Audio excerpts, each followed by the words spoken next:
Imagine this: you're working on a project that you're so stoked for, and you want to get it done as fast as possible. But then, if you're charging by the hourly, you're kind of getting punished because you're getting the job done at a faster pace, but you're gonna get paid less. Does that make sense? That does make sense. You got to set boundaries at first, and then everything else will go smoothly. You always want to make sure that that relationship between you and the client is well protected. I mean, you also have to be okay with saying no to a job and being okay with losing a client because there are other clients that are willing to pay for what you're worth. I want to know what it's like for you with charging money for your work.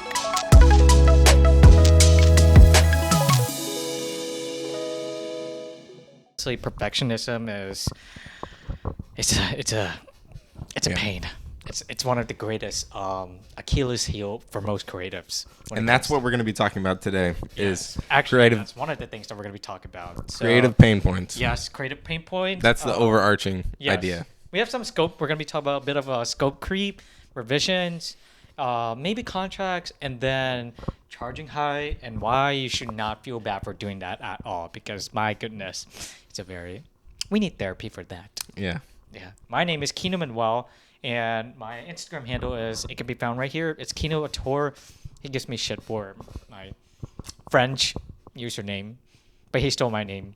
I did steal his name. My name's Noah, and my Instagram is Schofield Visuals, not to be confused with former Kino Visuals.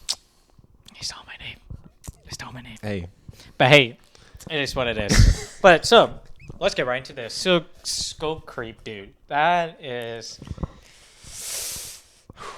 yeah. You're the one that's been dealing with that lately. So tell us, how your experience with that is like. So yeah. So if I could define scope creep, it would be you set boundaries on the scope of the project and what the client wants with the project, and then slowly they'll start adding on a little bit more, just enough to where you like won't notice until it's been like 4 or 5 times they've added on a certain thing. That's been happening lately. Yeah. Yeah. And then before you know it, you're doing hundreds of dollars of extra work. Yes, exactly. And scope creep, it's one of those biggest things that, especially people that are starting out in the video industry, we tend to forget that the amount of work that we're doing beyond what we're hired to do, we're also leaving a lot of money on the table. And sometimes it's better to just have it written in a contract, because if you forget to do a scope creep or a revision change, I think most people should have a contract that has a scope. I think the right term is a revision clause, at least 2 to 3 in my opinion, and then you can charge however you think is worth your time making that effort of adding that change from that client. And it's without that, you're gonna welcome yourself into a nightmare of endless editing, which is what he's currently going And it's through. it's really tough too, because I know. you want to be nice, and that's the thing, because people associate videographers with like blunt, mean. We're gonna charge you a bunch. I feel like What? yeah. No way. You sure you're in the right industry? I don't know, but I feel like we're changing the name. Well, okay. To answer that a bit, on that bit that you just said, I think it depends on who you're working with. That personality. Most people that I've met, Yeah. and they think that we're mean almost. Most people that I've met, You're in the wrong place, buddy. maybe I just need to meet more people, but Yeah. I mean, to be in context though, we are both living in a small town, and there really isn't that many opportunities to meet a lot of creative people. And it's not like Los Angeles, and it's not like New York. We're just a tiny small town in Florida, and we're trying to make the most out of it. And that's why we're making this podcast. And especially, I wanted to make a creative community so all of us can come together and share a trauma bonding experience. Because in this Yes. industry, dude, we experience a lot of pain. a lot of The pain. most important thing is that we're not what. I said a lot of pain. Yeah. But yeah, so back on that scope creep, it's just, I get that you have to be really nice to the client, but at the same time, You got to set boundaries. yes, You got to set boundaries at first, and then everything else will go smoothly as long as you set boundaries and say, hey, if you want more than 3 revisions, Yeah. then it's gonna be this amount of dollars. Yeah. So that even if you have revisions, you don't feel bad about doing it because you know you're getting paid for that time that you're. And if, like I said, if you don't add that in your contract, there's going to be that sense of resentment, and you don't want that towards your client because that can show up in any project that you do. So it's always best to have everything in writing, and it's always best to discuss the deliverables with your clients before starting a project. Because if you don't make that clear, you're going to Yeah. make a lot of edits that were not discussed beforehand, and that's not what you want to do. So always have a revision clause in your contract, and it depends on how many revisions that you want to do, and how much you want to charge for that. So, for example, do you have one in your contract? No, I need to update my Really? contract. Yeah, my Okay. contract's pretty bare bones right now. What do you think you wish you knew a lot sooner when it came to making your own contracts for your own clients? Well, my past few clients I actually didn't have any contracts Really? because I haven't done any client work Mm. in a while. Like the last client work that I did was probably $300-$400. So yeah, when you're doing projects for that low, the clientele is Mm-hmm. But hey, I a guess. lot more difficult to work with. Oh, yeah. See, again, touching back on the price. If you charge more, you're kind of like making it better for yourself to know that you're willing to take on any problems on any project. Because if you don't do that, you're gonna, again, it goes back to resentment. If you do something for a client at a lower price, but then they start the project just becomes more like a problem, and you just don't want to work on it anymore. Again, it'll show up and it'll cause friction between you and your client, and that's something you do not ever want, especially as a videographer, as a business. If your whole entire business model is depending on the relationships that you have with clients, you always want to make sure that relationship between you and the client is well protected. And you got to take care of it like it's a garden.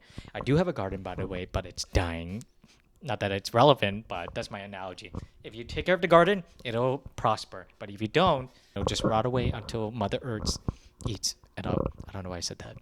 Mm. Yeah, but yeah. Gardens. You heard it here first from What? Kino. You heard it here first from Kino. But Yeah. you shouldn't. It's harder to ask for more money after you already agreed on the deal. So it's hard to say, hey, this is gonna be $300, but then you have to get a new hard drive for all the footage that you take, and then you have to drive your car Yeah. a really far place. Those and are then- a lot of expenses Yeah, that the- you should have accounted for. And then that's perfectly fine, because that's the experience that you need to finally realize what are some of the expenses that you need to cover with the income that you're getting from this job. It's just, you also want to make sure that everything else besides your income in this industry, you want to make sure that you're well taken care of. And a lot of people, especially me, I used to be really nervous about charging high. I want to know what it's like for you with charging money for your work. Where does your mind go? It's difficult because if you're making a product video and you're doing it from the comfort of your home, Yeah. basically, there's not a lot more. There's not as much expenses than if you're making a music video Yeah. where you have to drive. You're probably hiring out a team. Yeah. You got to rent equipment. With product videos, you kind of already have the equipment, Yeah. and the equipment that you can use a lot of cheap materials for that. But I think what would be helpful, and maybe be helpful for the viewers, Okay. you could make a list of questions to ask the Oh, so like a client. questionnaire. Yeah. Okay. Yeah, like a PDF. We could create a Yeah. PDF of like questions to ask clients to make sure that they don't miss anything, especially if it's someone's first client that they're getting. Because if I was starting out, I would like a questionnaire to give to my clients So it's a breakdown sheet, basically. You Yeah. need to provide that to the client. so that you That's know how I what to usually, yeah. charge. Yeah, and especially when you're asking for a higher price, they definitely want to know where that money's going. But that's a weird thing. It's like it depends on which client you're working with, because when they look at your work and they know that you can do the job, then at that point they'll just give you the money and they know that you're going to do the job. But that only depends on the quality of work that you've been producing in your career. And one other thing that I also have noticed is that in this industry, we don't necessarily have resume. I think we do, but it's not so much. It's not as important as what you have on your Instagram, your socials. It's the P word. What? It's the P word. The what? P word. P word? Yeah. What? Portfolio. Yes. Portfolio. Yeah, there's a huge importance in having a portfolio. Yeah, because without it, come on. I mean, seriously, try not to. Your smiling face is beautiful, but you need something else to back that up. Yes. Yes.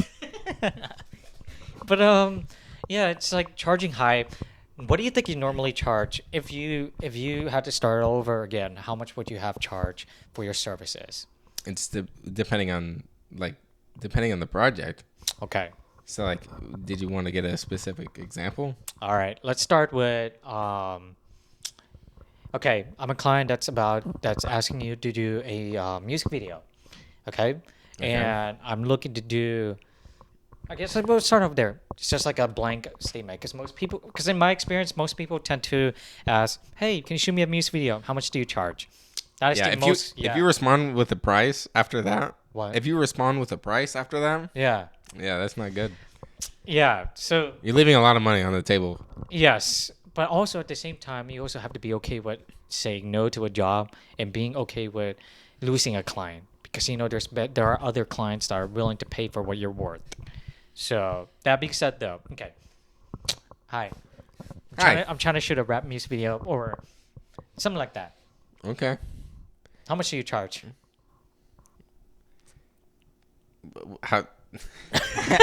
You see, I don't know Yeah. a whole lot about like the questions, especially when it comes to music videos, because I haven't shot a music video.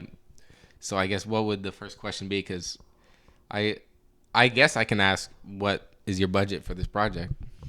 I'm glad you brought that up, because that response can also usually lead to two outcomes. One, they'll either not respond to you, or two, they'll probably still wait for you to give your answer. They're probably going to give you a lowballing price that you're never going to be happy with. It's usually like $300, $200, which is no.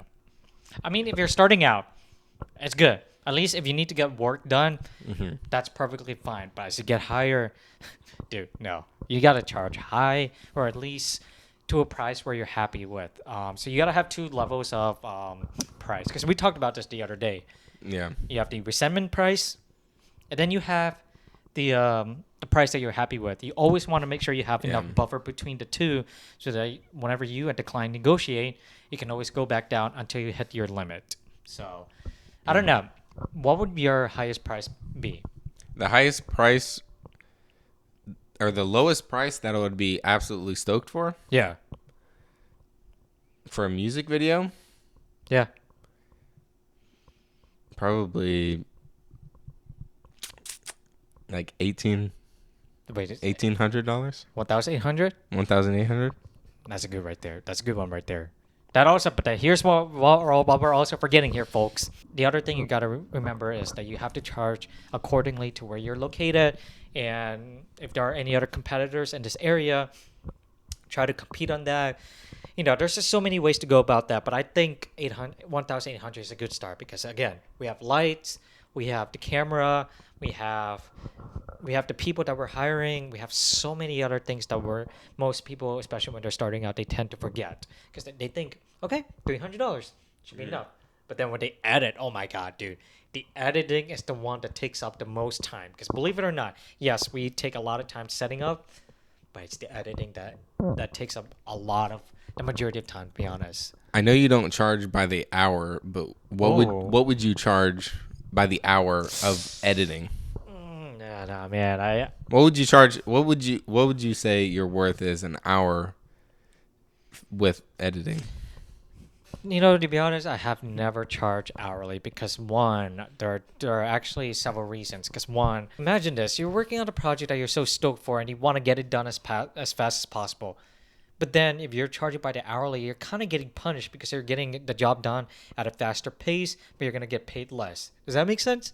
That does make sense. And so I'm not really a fan of hourly rates, whereas I'm more leaning towards a project based. So to answer your question, I don't ever do hourly rates because again, you're getting punished for Yeah, it but just for fun. just for fun. Yeah, just for fun. Like, Oh man, yeah.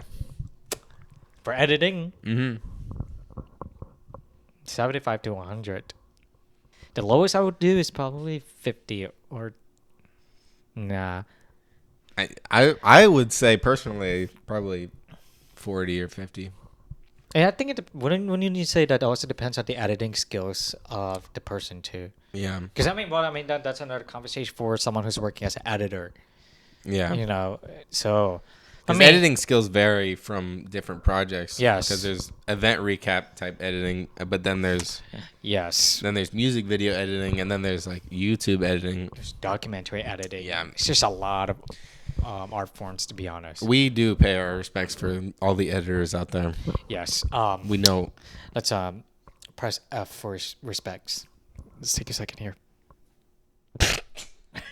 Oh, hey! I that's interrupted. rude. I interrupted the silence. Wow, guys, cancel him. He just laughed at you all editors. But anyways, To get back on track, yes, we gotta get back on track. we wanted to keep it simple, Yeah. but we ended up in the deep end. The what? The deep end. The deep end. Yeah.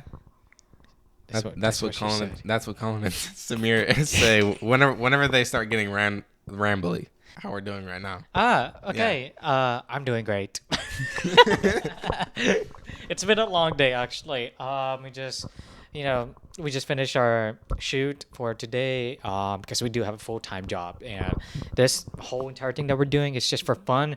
It's a creative outlet because sometimes when you're working and you're working and you're working, you're gonna lose a bit of that passion that you have for this career, and so you always want to protect. See, energy, dude. Energy is the most important thing,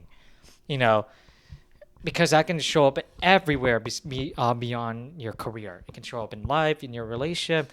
So, especially creative stuff like this, you always want to protect your energy. And for this one, we're just this creative podcast, this community that we're trying to build.